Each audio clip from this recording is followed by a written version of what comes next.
J'en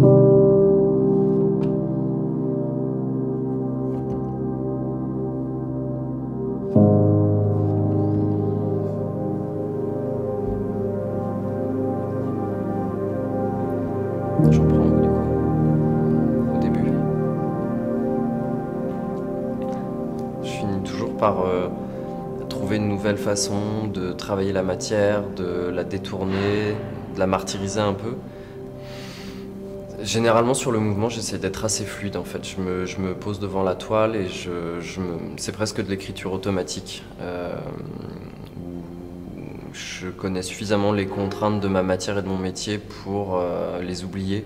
Je sais où va tomber la lumière, comment va réfléchir la plume et c'est assez instinctif.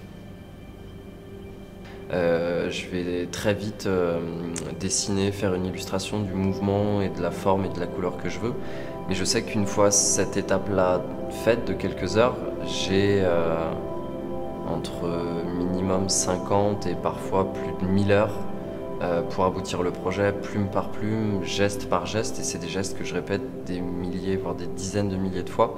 Et donc entre la naissance de l'idée et l'aboutissement de l'œuvre, il y a énormément d'étapes et c'est un métier où tout est fait à la main, tout prend énormément de temps parce qu'on doit traiter chaque plume une par une, les défroisser, les remettre en forme, les resculpter pour leur donner la bonne forme, les mettre en couleur et ensuite on peut commencer à les fixer pour donner tous les motifs possibles. On peut avoir les textures de métal, de bois, de pierre, enfin c'est applicable sur tout support, c'est une matière qui permet énormément de liberté.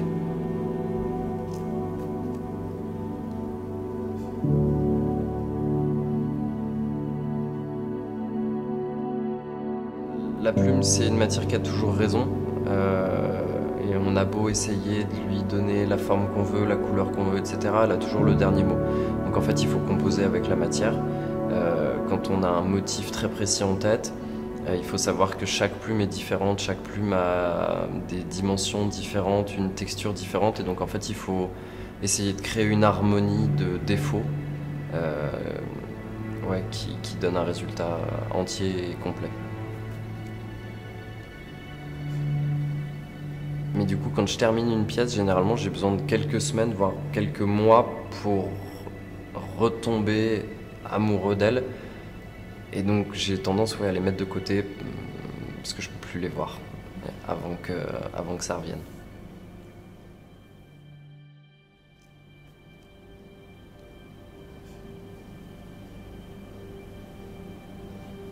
Mon rapport au musée des arts décoratifs.